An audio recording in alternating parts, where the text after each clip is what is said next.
Hello, lovies. How did that burpee challenge treat you? So it's been 50 days since I proposed the burpee challenge, and I wanted to check in on that and see if you participated. I would love to hear about your experience, how you felt going into it, how you felt actually doing it. Did you follow through? Did you do it every day?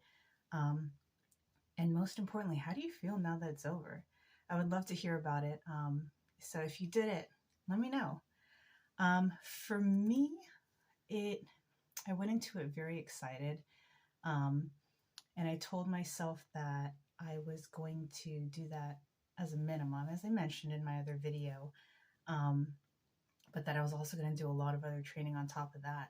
Um, so I think I did really good for probably about halfway through it. Um, I, I, I mean, you guys saw in my first video, I struggled to do just one regular push-up, like a full burpee. And so it was nice having that like gradual progression where I was able to try to add on one each day. But about halfway through, I don't know if I was trying to train too hard, too fast, but I actually hurt my wrist. And so it became a bit difficult. I had to slow down on my burpees a lot.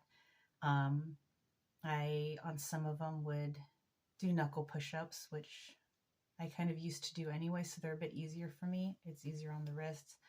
So that helped a little bit, but mostly I just ended up actually taking like a week and a half break off, um, which felt difficult for me. I felt a bit hypocritical trying to encourage other people to do a burpee challenge, and then I wasn't doing it every day. Um, but I kind of took that as a message to myself that, maybe I was trying to do too much all at once, because I was trying to do other training on top of that, and I was getting really excited about um, how that was going and the results that I was seeing. But maybe I became too focused on that, where my body was just trying to tell me to just take a little break and kind of reset, take it easy, and ease my way into it instead of going too hard, too fast.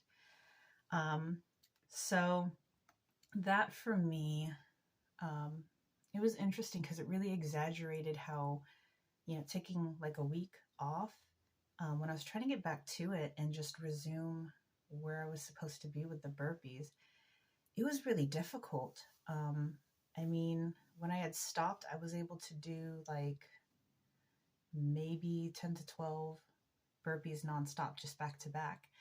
And after taking like that week or week and a half off, going back to it, it was tough. It was like, I think I only did like maybe 6 the first day getting back to back.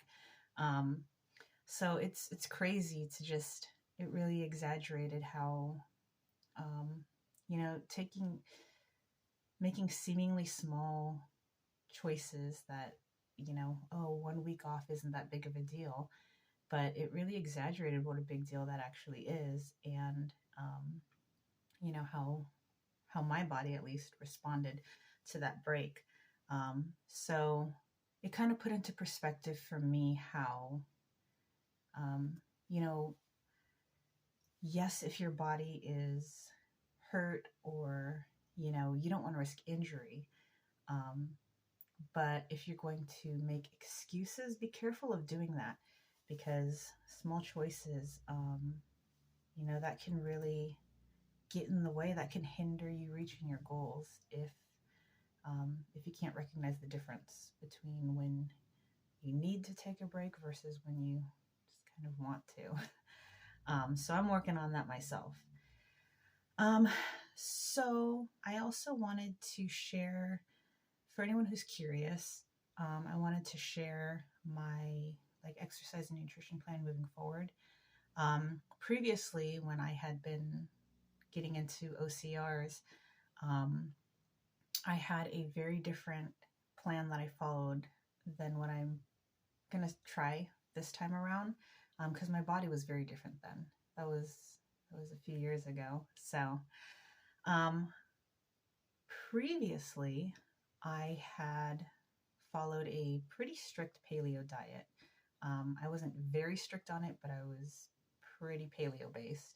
And then I also combined that with intermittent fasting. And my training program for that was, I believe I had 3 cardio days, 2 strength training days, and 2 active recovery days. And that worked wonders for me at that time. It was really great. I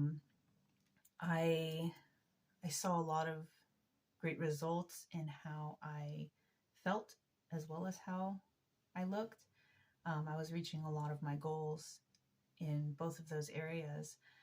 But I have since developed some food allergies, which makes following a paleo diet very difficult. So I am going to try focusing a lot on complex carbs, and making sure I get in a good amount of protein, and then just getting in a lot of fresh produce. And then I'm going to try to limit my refined sugars, and just kind of stick with the natural sugars. So I think that's what I'm going to be doing moving forward. And then as far as my training program, I'm still looking to do 2 active recovery days, but I'm switching. I'm going to see how it works doing 1 cardio day and 4 strength training days, which is a big difference. But we're going to see how it goes. So far, it seems to be working out for me, both for my schedule as well as how my body is responding to the training. So it'll be interesting to see, and I'll let you guys know how that goes moving forward after I've kind of been doing it for a while. But yeah, that's what I have going on right now. I'm probably looking to, I've had a few people ask me to post more recipe videos, and like cooking videos, things like that. So if that's something you're interested in, please let me know. Reach out any way that you feel comfortable reaching out to me. Go ahead and let me know if there's any types of recipes that you want me to cover, like as far as dishes or flavors, and especially if there are any dietary restrictions that you need help working around. I would love to help out with that as I'm trying to figure out my own recipes. So yeah, just let me know. And then if you have some time, let me know what you have going on. What are some things that you're kind of focusing on right now? And what helps you feel strong and energetic? I love to hear about that. But that's it for this week. And I will see you guys again soon. All right. Love you, darlings.